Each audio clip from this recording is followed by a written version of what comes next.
Welcome to Unsubscribe. I'm your host, Avani Jain. In this podcast, I'm going to show you how to intentionally opt out of anything that's robbing you of your energy, freedom, joy, and peace of mind. It's time to let it all go, finally, so that you can clear your mental inboxes and make space to subscribe to a life that truly lights your soul. If you're ready, hop in. We are embarking on the transformation of a lifetime. Hello, everyone. Welcome back to the show. I'm so excited to be here for yet another episode with all of you. It has been so much fun, such a joy, in fact, to talk with all of you and hear what's been feeling good as you're listening to the podcast episodes that have been coming out. I'm just so grateful that you're here listening in, that we get to be here in this space and talk about things that are important to us, things that we feel are at the top of mind. And I've been getting more and more ideas with each conversation in Instagram DMs, coffee chats, just day-to-day chats I've been having with friends and all of you. So thank you for your ideas, for your thoughts. We're going to be going so many amazing places together. But let's talk about today's topic because I'm so psyched for it. We're going to be talking about the unsubscribe practice. This is something I have been developing over the last few weeks because I realized unsubscribing to something can be really simple and straightforward and a switch in your mind sometimes.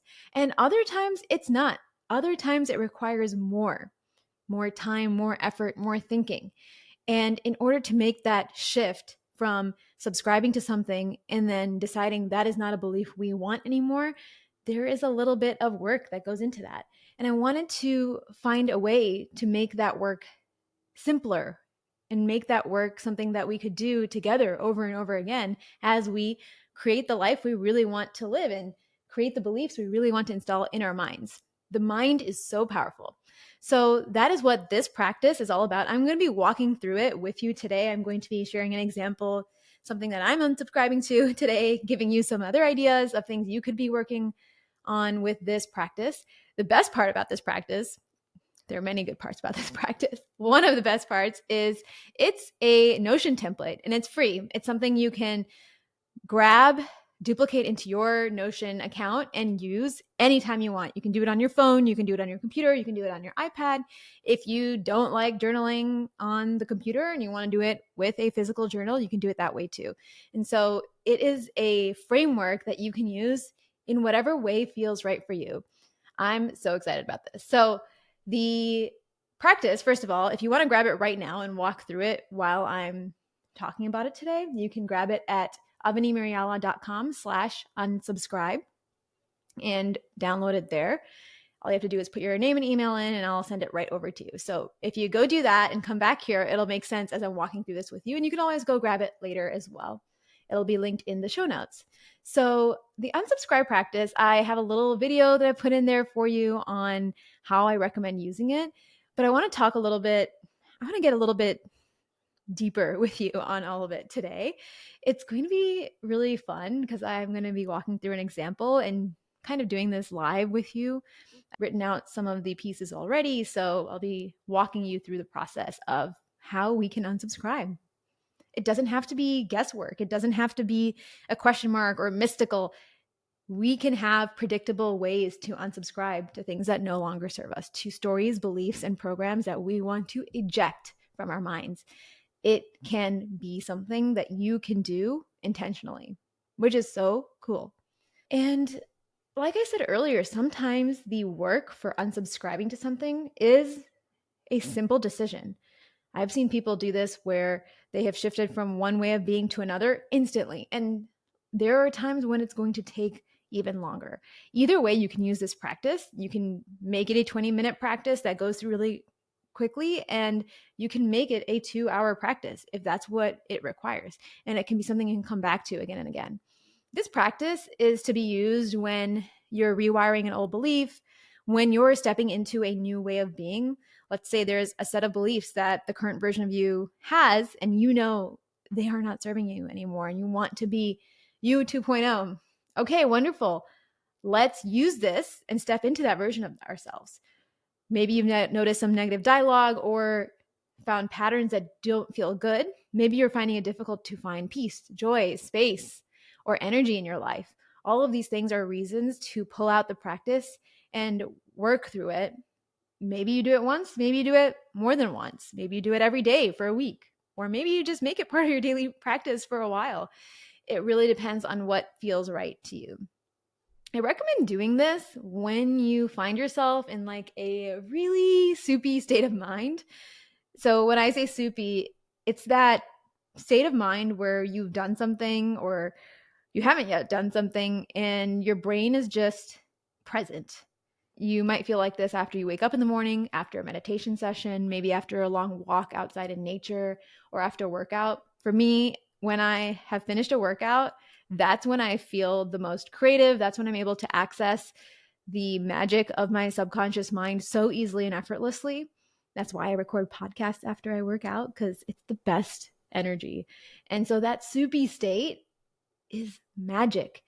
And I recommend utilizing it in a really positive way, intentional way.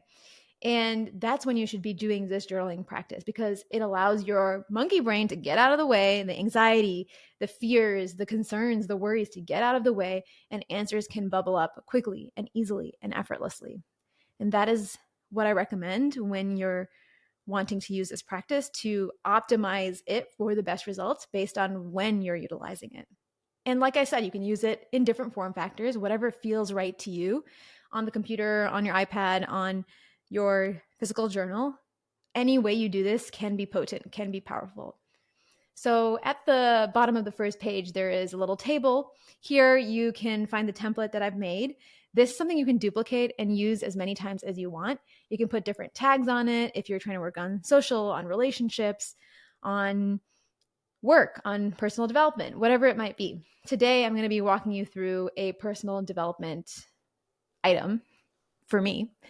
So I'll be sharing you what has been sticky for me in this program that I'm trying to unsubscribe to, and walking you through how I'm going to utilize this, unsubscribe to it, and make the change and do something about it today. That's one of the biggest keys. Is we do this practice and then sometimes it takes time to kick in, yes, but maybe there is something we can do about it today. I believe there always is. There's something small we can pick out of the practice, pick out of the realization, and apply in our lives today. When we apply something, we're taking action as if we are that person we want to be that has unsubscribed to whatever that thing is. And so that's why I think it's really valuable. And I'll walk you through the whole process so you can see that come together at the end. So like I said, you take this little template, you duplicate it, and then we'll go through the 4 different sections. Section number 1 is pinpointing the program. What is the program we're wanting to rewrite? Section number 2, diving in deeper to the program. This is probably the hardest part. Section number 3, scripting your new program. I think this is the most fun part. And the last section is what's next. So what do we do from here? So let's go back to the first one, pinpointing the program. So I ask a few questions here. I ask, what do you want to unsubscribe to? And I want you to spend time thinking about this and let your mind go. Just write, see where it takes you. The second question I ask is, what will unsubscribing to this unlock for you? Actually, I think I ask a few different questions on this, so I want to make sure I'm sharing them with you here.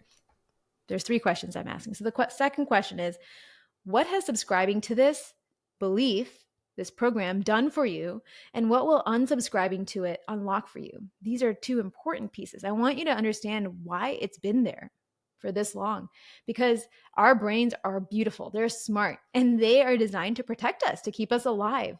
And there is a reason this program has been installed in your mind, because it has worked so well. It has served you until now for some reason. So understanding why it's there is important. Then on the flip side, we can take a look at why it doesn't need to be there. There is a different way to look at it. You can reframe anything in life. And if you were to look at this from a different angle, if you were a person that didn't subscribe to this program, what would that do for you? What would it create in your life? So I'm going to talk about this today with the example of me unsubscribing to feeling bad when saying no to friends. As a retired people pleaser, this is something I am working on constantly. And I have gotten so much better at this. I'm very grateful that saying no with grace is something I get to practice. And I have amazing friends that allow me to practice this with them. 99.9% of the time, it's received so well. But that 0.01 or 0.1% of the time is what my brain is scared of. So let's talk about that.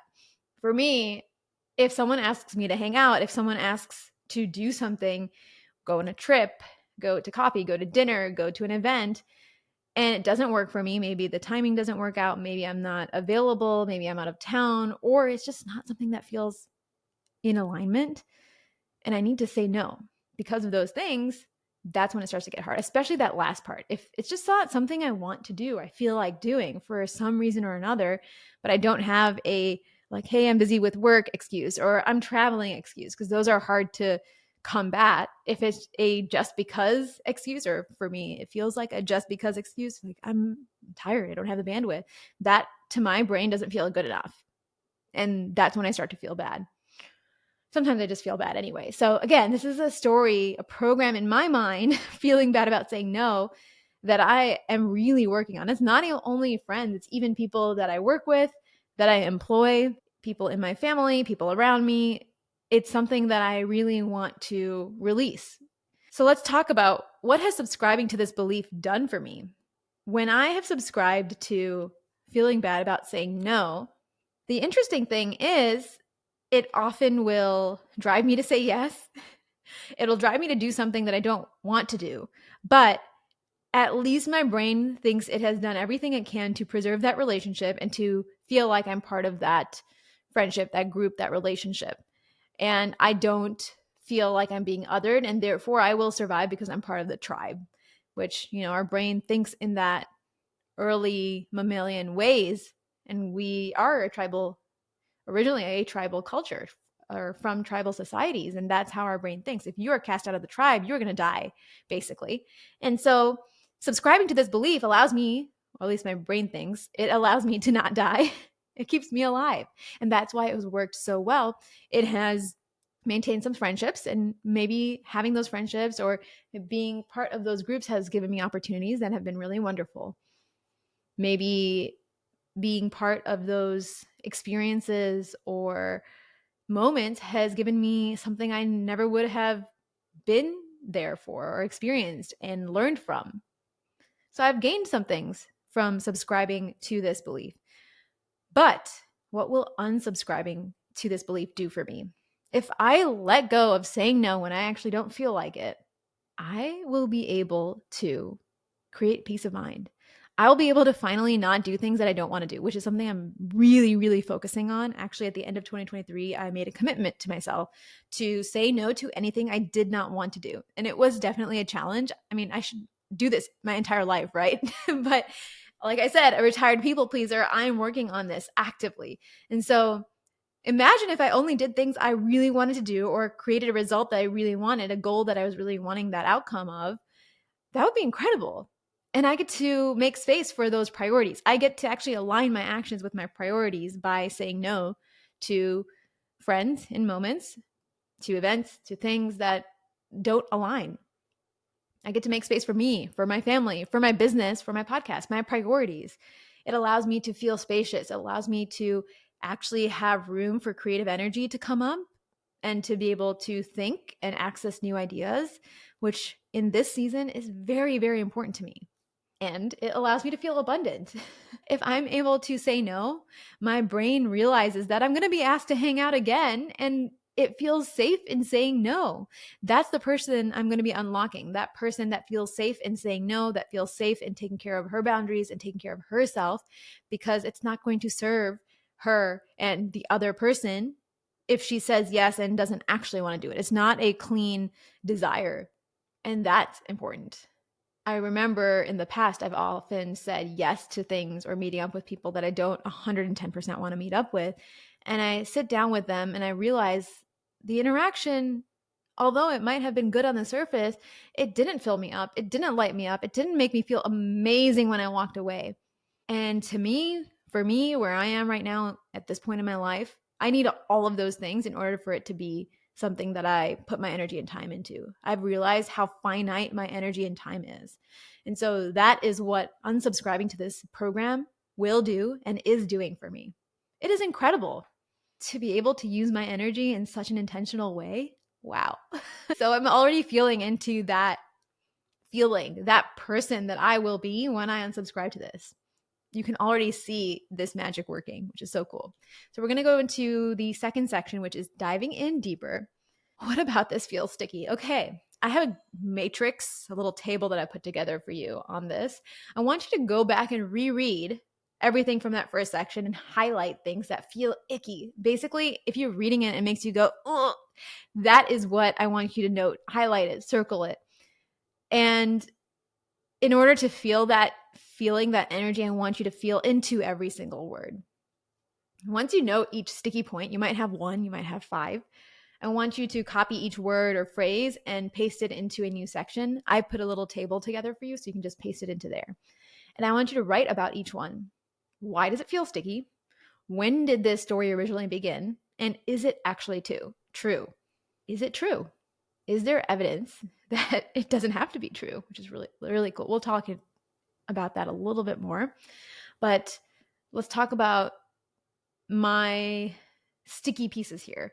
So what felt sticky to me was keeping friendships and relationships and potentially losing them, and worrying about if I would be casted out of the group. The reason it feels sticky, past experiences with friendships have showed me that only a couple where I've had moments where I respected my boundaries. I said no to something that felt out of alignment, and it triggered something in the other person, and it caused the end of a friendship. It caused a rift. Many times, almost all those times, that friendship was repaired. A handful of times that friendship was not repaired. And I think it was the universe giving me a sign that maybe that friendship wasn't in alignment anymore. It's easy for me to say now that I'm years past it, but that's a fear. That's why this feels sticky. This began in certain moments where I've had events that have ended friendships, that have changed friendships. And another thing that felt sticky was about feeling safe in relationships. This is my monkey brain. I'm not sure if I can be fully me in my friendships, because what if I am fully me and I do something and it offends the other person, and then suddenly everything blows up? The cool thing is, I have evidence that this doesn't have to be true. In many instances, I have a amazing college friendship that we had a hard time before college, and then we found our way back to each other. We addressed the issues that we had experienced with each other, and we were able to repair the relationship. And to me, that is big evidence that even if I do something, and I didn't even realize I did something to offend that person, they had an experience. I was just being in my lane, and what I did caused them to have a reflection, which is fine. But that created a rift in the friendship, that broke the friendship in a place. And then we were able to heal it together, which is amazing, incredible. I'm still friends with that person. I'm so grateful to have them in my life. And what's cool is the friendship is even stronger today than it ever has been before. So grateful for that. So that's an example for me that this doesn't actually have to be true. I actually have a handful of examples like that. So I wrote those things down in this table. And the other thing for me that feels is the anxiety around worrying about and having to manage the friendships and needing to keep them in order to feel safe. It's my inner child taking over, the limbic system, which is a part of their brain that is much more, I would say, primitive. And it is the monkey brain. It's the chatter that goes on and on and on and on. And it's trying to evaluate everything to keep me safe in case like I'm out in the savannah and a tiger or a lion is going to eat me. That is the child going on, chattering.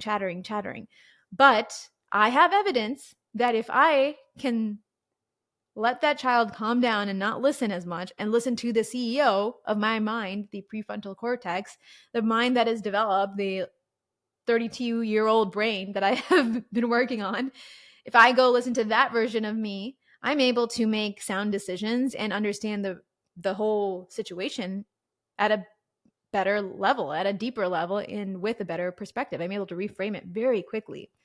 So the idea that saying no and feeling bad about saying no is going to create things that they'll be broken, that will not be repaired, doesn't have to be true. I have evidence of past experiences in my life that is not true for, or maybe it was true and then it was untrue because it was repaired. Repair is so magical. And then finally, I also have evidence that my brain has the skills, has the tools to keep me safe. And even though I think I have a lot of anxiety around it, I have the ability to step out of that anxious energy very quickly because I know I can not let the child in my brain run the show, but talk to the executive who has, like I said, 32 years of experience and allow them to run the show, which is so cool. I often visualize, by the way, when I visualize these little people in my head, I visualize the movie Inside Out and the little characters in the operation center or the control center of that girl Riley's mind. And it's so cool. I love that visual. I love that movie because it resonates with me so much. I have these different versions inside of me that are doing their jobs, that are trying to keep me safe, to keep me protected, to keep me alive. And I need to acknowledge them and respect them and know that they're doing their part. And I can choose to listen to one over another because I have the ability to discern. So this is a really powerful piece to understand for myself, and I hope for you too, because it allows me to understand my brain a little bit better. So I feel like I got on a tangent here, but I think that's such cool stuff. Maybe we'll do another episode on our parts and the parts inside of us and how old they are. I don't know. Maybe we will do that in the future. So I call these totems the things that are pieces of evidence. It's like little clues that the thing that my program has been thinking and running and operating, the scripts that this program in my mind has been using for decades, it thinks it's true, but it's actually not, because I have all these other pieces of evidence that say, hey, this is not true because of this experience 1, experience 2. My friends say no to me lovingly and I still love them. My husband often says no to me because he wants to do X over Y. I love him. The times I've said no to others and it's no big deal. In fact, it was better for the other person. I have so many little totems, so many little pieces of evidence. So I'm collecting these. So I'll fill out this table, and you can fill out this table too for part 2, diving in deeper. And this energy is already starting to shift. I'm seeing that I've been subscribing to this thing. It's just kind of silly, right? So we're going to go into part 3 now, scripting the new program. What do you actually want to subscribe to? I love this part. I think it's so much fun to let my mind go and just write and write and write, because once we get to push the gunk out of the way, our minds become so expansive. I feel like that's often my mind's default state. It's just really crowded and clouded by everything else. And so when I get to clear that out, suddenly the reality that my mind wants to create is unstuck and it flows, and it's just so beautiful. So for me, what did I write out for this one? Okay, so the questions that come up here are, if there was one thing that this new version of you does that stands out to you, what would that one thing be? And how can you implement that one thing today? Like I said earlier, we've done all this work. We found evidence. And now we know there's a new way of being. We've written that new way of being out. We have felt it. We feel excited about that. So I'll often spend 5 to 10 minutes writing this new way of being. And then I'll ask myself, what is one thing I can do today? So for me, this new way of being, I say no with love and with grace. I am able to lean into the truth and say, hey, this is a really busy season for me because of X and Y reason, if that's the case, or I'm traveling a lot, or I'm just really needing space in my life right now, whatever that might be, and able to communicate that. And when I'm able to do that, I feel confident in myself. I feel good that I'm respecting the priorities in my life, and I'm proud of myself. And I know that I'm creating more good days, days that feel good, days that feel abundant and expansive. And these little decisions about me saying yes or no today will impact my weeks to come, because that's when I'm subscribing to events or hangouts or moments that maybe I will later feel like, oh, I'm not sure if I want to do this. So I want to make sure that is out of the way. And when I say yes, it is a full body, resounding yes. I'm so excited to do this. I can't wait to see you.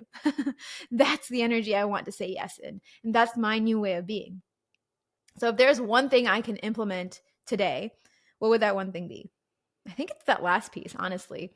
I say no with love. And I actually have a lot of scripts that I've written out. I have it on my phone in my notes for when I need to say no to something. How can I say no? I literally have a saying no doc in my notes app in my phone. And I have really wonderful templates I can copy and paste in text messages to fill them out. So saying no doesn't have to be hard because I have a template. I don't have to think twice about it. And leaning into the truth feels really good. But the one thing that I want to focus on moving forward and out of this practice is when I say yes to something, it feels like a full body yes. Like I feel so excited when I say yes to it. When I see that event on my calendar, I feel the energy going up and I feel so invigorated and I look forward to it. That is my, I guess, litmus test for if I want to say yes to something. And that's the one thing I'm going to focus on for today and moving forward. That is my marching order. So that's the one thing I'm going to be focusing on is saying yes and making sure it feels like a full body yes. Because if it doesn't, it should be a no. So that is my takeaway. And you can see how powerful picking one thing can be. And your mind knows what to pick. If you feel like you don't know, just step back and ask yourself, if I did know, what would it be? I promise you, your subconscious mind already has these things figured out. We just have to allow them to surface. Our subconscious mind is powerful. It's incredible. It's magnificent. Another episode could be all about the subconscious mind. I love talking about this stuff. So, what's next? This practice can allow you to unsubscribe to programs quickly. And there are times when you can use this once and you can be done and move forward, or you might need to pick it back up a month later or a week later and do the whole practice again with that same program. It is big work. It is deep work. It is powerful and life-changing. And doing these practices can be hard and it can create shifts in yourself and that could impact others. So proceed with caution. I feel like I've said this before, but I really, really think it's important. And I want to stress on how powerful and how life-changing it's going to be in a positive way. You are embarking on the next step to create the life you want. And for that, I'm so excited for you. I'm cheering you on in the biggest way ever. So grab the practice at avanimiriala.com/unsubscribe. I'm going to link that in the show notes. I cannot wait to see how it goes for you and what you come out with, what beliefs you come out with, what things you're unsubscribing to. This is big stuff. I'm so excited for you. So let me know if you do this practice. Send me a DM or share on Instagram and tag me at AvaniMJane. I'd love to talk more about this and see the big steps, the big moves you're making in your life, the big unsubscribe moves. I'm so excited for you, and I will talk to you all soon. See you in the next episode.